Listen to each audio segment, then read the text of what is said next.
দাবি আদায়ের নামে সড়ক অবরোধ করলে কঠোর ব্যবস্থা, মন্তব্য করেছেন আইজিপি। এদিকে হাসিনার প্রত্যর্পণ নিয়ে এখনও চিঠির জবাব দেয়নি দিল্লি। এবং ঢাকায় এলেন জাতিসংঘ মহাসচিব। সর্বশেষ জানাবো, জনসমস্যা নিরসন করে শক্তিশালী রাষ্ট্র গঠন তারেক রহমানের উদ্দেশ্য, বলেছেন প্রিন্স। শুনছিলেন সংবাদ শিরোনাম। পুরো খবর জানতে ভিডিওটি শেষ পর্যন্ত দেখুন। সর্বশেষ খবর পেতে চ্যানেলটি সাবস্ক্রাইব করুন। এবারে জানিয়ে দিব বিস্তারিত। দাবি আদায়ের নামে সড়ক অবরোধ করলে কঠোর ব্যবস্থা, মন্তব্য করেছেন আইজিপি। পুলিশের মহাপরিদর্শক বাহারুল আলম বলেছেন, কেউ দাবি আদায়ের নামে সড়ক আটকাবেন না। সড়ক অবরোধ করে জনগণের ঈদযাত্রায় ভোগান্তি বয়ে আনা কোনোভাবেই গ্রহণযোগ্য হতে পারে না। এ ধরনের কার্যক্রম যারা চালাবেন, আমরা তাদের বিরুদ্ধে কঠোর পদক্ষেপ নেব। বৃহস্পতিবার গাজীপুরে শিল্প পুলিশ ২-এর কার্যালয়ে বিশেষ কল্যাণ সভায় প্রধান অতিথির বক্তব্য শেষে উপস্থিত সাংবাদিকদের সঙ্গে আলাপকালে তিনি এসব কথা বলেন। আইজিপি জনগণের উদ্দেশ্যে বলেন, আপনারা পুলিশকে সহায়তা করুন, পুলিশের কাজের পরিবেশ তৈরি করুন। পুলিশকে প্রতিপক্ষ ভাববেন না, পুলিশের প্রতি আক্রমণ করবেন না, আমাদের দেশের সেবা করার সুযোগ দিন। সরকার ঘোষিত ২০ রমজানের মধ্যে শ্রমিকদের ফেব্রুয়ারি মাসের বকেয়া বেতন, ঈদ বোনাস ও মার্চ মাসের ১৫ দিনের আংশিক বেতন পরিশোধ করা নিশ্চিতে প্রয়োজনীয় ব্যবস্থা নিতে মালিকপক্ষের প্রতি অনুরোধ জানান আইজিপি। তিনি শ্রমিকদের উদ্দেশ্যে বলেন, আমরা এই ন্যায়সঙ্গত পাওনা আদায়ের জন্য সব পক্ষের সঙ্গে আলোচনায় আপনাদের পাশে থাকব। আপনারা কোনো ধরনের গুজবে কান দেবেন না, ভাঙচুর করে নিজেদের কর্মস্থলের ক্ষতি হতে দেবেন না। আইজিপি বলেন, দেশের অর্থনৈতিক উন্নয়নে ইন্ডাস্ট্রিয়াল পুলিশের সদস্যরা গুরুত্বপূর্ণ ভূমিকা রাখছেন। তিনি তাদের অক্লান্ত পরিশ্রম এবং পেশাগত দায়িত্ববোধের জন্য গর্ব অনুভব করেন। তিনি সম্মিলিত প্রচেষ্টায় পুলিশ সদস্যদের কল্যাণ নিশ্চিতের প্রচেষ্টা অব্যাহত রাখার প্রতিশ্রুতি পুনর্ব্যক্ত করেন। হাসিনার প্রত্যর্পণ নিয়ে এখনও চিঠির জবাব দেয়নি দিল্লি।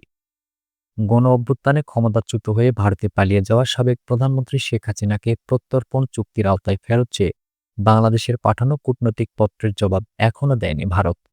বৃহস্পতিবার পররাষ্ট্র মন্ত্রণালয়ের মুখপাত্র মোহাম্মদ রফিকুল আলম এ তথ্য জানান। মন্ত্রণালয়ের সাপ্তাহিক মিডিয়া ব্রিফিংয়ে তিনি সাংবাদিকদের প্রশ্নের জবাব দেন। অন্তর্বর্তী সরকারের প্রধান উপদেষ্টা অধ্যাপক মোহাম্মদ ইউনূস বিবিসি বাংলাকে দেওয়া এক সাক্ষাৎকারে বলেছেন, ভারত থেকে শেখ হাসিনার দেওয়া বক্তব্য দেশের জন্য বিপজ্জনক। এ বিষয়ে পররাষ্ট্র মন্ত্রণালয়ের বক্তব্য কি? জবাবে মুখপাত্র বলেন, প্রধান উপদেষ্টার বক্তব্য দেওয়ার পর আমাদের আর বক্তব্য দেওয়ার সুযোগ থাকে না। শেখ হাসিনার প্রত্যর্পণে ভারত বাংলাদেশের কূটনৈতিক পত্রের জবাব দিয়েছে কিনা, না দিয়ে থাকলে পরবর্তী পদক্ষেপ কি হবে, সাংবাদিকরা জানতে চাইলে মুখপাত্র রফিকুল আলম বলেন, প্রধান উপদেষ্টা সম্প্রতি একটি সাক্ষাৎকারে এ নিয়েও উত্তর দিয়েছেন। তারপরও আমরা বলছি, আমরা ভারতের কাছ থেকে কোনো উত্তর পাইনি। পরবর্তী কার্যক্রম নিয়ে প্রধান উপদেষ্টা পাবলিকলি একটি দিক নির্দেশনা দিয়েছেন। প্রত্যর্পণ চুক্তির আওতায় শেখ হাসিনাকে ফেরত চেয়ে গত বছরের ডিসেম্বরে দিল্লির বাংলাদেশ হাইকমিশন থেকে ভারতের পররাষ্ট্র মন্ত্রণালয়ে কূটনৈতিক পত্র পাঠানো হয়। চিঠি দেওয়ার পর থেকে পররাষ্ট্র মন্ত্রণালয় বলে আসছে, শেখ হাসিনাকে ফেরত পেতে ভারতের চিঠির জন্য অপেক্ষা করবে বাংলাদেশ। ভারতের কাছ থেকে চিঠির জবাব পাওয়ার পর পরবর্তী পদক্ষেপ নেওয়া হবে। ঢাকায় এলেন জাতিসংঘ মহাসচিব। জাতিসংঘ মহাসচিব অ্যান্টোনিও গুতেরেস ৪ দিনের বাংলাদেশ সফরে ঢাকায় পৌঁছেছেন। তার এ সফরকালে রোহিঙ্গা ইস্যু প্রাধান্য পাবে বলে মনে করা হচ্ছে। বৃহস্পতিবার বিকেলে তিনি ঢাকার হজরত শাহজালাল আন্তর্জাতিক বিমানবন্দরে পৌঁছান। তাকে স্বাগত জানান পররাষ্ট্র উপদেষ্টা মোহাম্মদ তৌহিদ হোসেন। জাতিসংঘ মহাসচিবের হাতে ফুল তুলে দেয় শিশুরা। অ্যান্টোনিও গুতেরেসের বাংলাদেশ সফরের শিরোনাম রামাদান সলিডারিটি ভিজিট। রমজান মাস উপলক্ষে সংহতি জানিয়ে এ সফর হলেও তার সামনে বাংলাদেশ সরকারের পক্ষ থেকে রোহিঙ্গা পরিস্থিতি বিশেষভাবে তুলে ধরা হবে।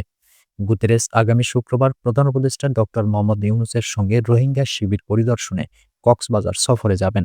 সেখানে তিনি রোহিঙ্গা শিবির পরিদর্শনকালে রোহিঙ্গাদের সঙ্গে কথাও বলবেন। আগামী শনিবার মহাসচিব ঢাকায় জাতিসংঘের কার্যালয় পরিদর্শন করবেন। এদিন জাতীয় ঐকমত্য কমিশন এবং পরে নাগরিক সমাজের প্রতিনিধিদের সঙ্গে বৈঠক করবেন তিনি। সেদিনই সংবাদ সম্মেলন করবেন তিনি। জাতিসংঘ মহাসচিব ঢাকার সফরকালে প্রধান উপদেষ্টা ডক্টর মোহাম্মদ ইউনূসের সঙ্গে বৈঠক করবেন। বৈঠকে বাংলাদেশের চলমান সংস্কার ইস্যু নিয়েও আলোচনা হতে পারে। জাতিসংঘ মহাসচিব তার এ সফরকালে মুসলিম সম্প্রদায়ের প্রতি সংহতি জানিয়ে রোজা রাখবেন। পবিত্র রমজান মাসে ঢাকায় এলেন বলেই তিনি সংহতি জানিয়ে রোজা পালন করবেন। গত বছর মিশর ও জর্দান সফর করেছিলেন জাতিসংঘের মহাসচিব। সে সময় মুসলিমদের প্রতি শ্রদ্ধা জানিয়ে রোজা রেখেছিলেন তিনি। অন্তর্বর্তী সরকারের প্রধান উপদেষ্টা ডক্টর মোহাম্মদ ইউনূসের আমন্ত্রণের পরিপ্রেক্ষিতে জাতিসংঘ মহাসচিব এ সফরে আসছেন। প্রধান উপদেষ্টার রোহিঙ্গা ও অগ্রাধিকার ইস্যু বিষয়ক বিশেষ দূত ডক্টর খলিলুর রহমান গত ৭ ফেব্রুয়ারি নিউ ইয়র্কে জাতিসংঘ মহাসচিবের সঙ্গে সাক্ষাৎ করে ডক্টর ইউনূসের পাঠানো আমন্ত্রণপত্র হস্তান্তর করেন। জনসমস্যা নিরসন করে শক্তিশালী রাষ্ট্র গঠন তারেক রহমানের উদ্দেশ্য বলেছেন প্রিন্স।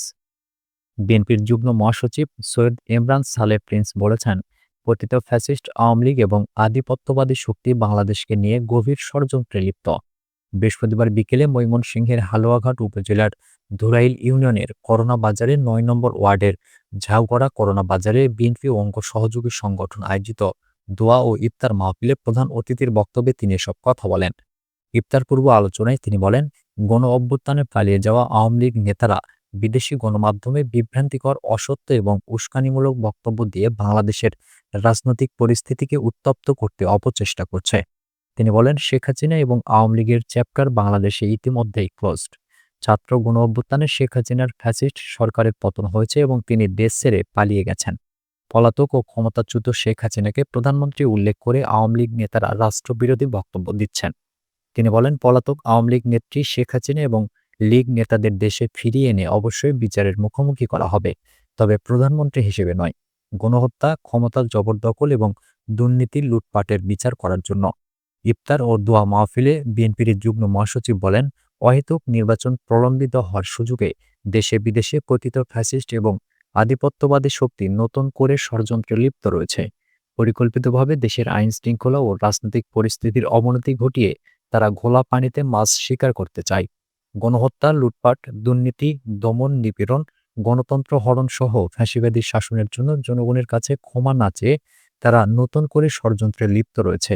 আওয়ামী লীগ গণহত্যাকারী ফ্যাসিবাদী শক্তি, তারা গণশত্রুতে পরিণত হয়েছে। বাংলাদেশের রাজনীতিতে তাদের আর কোনো সুযোগ নেই।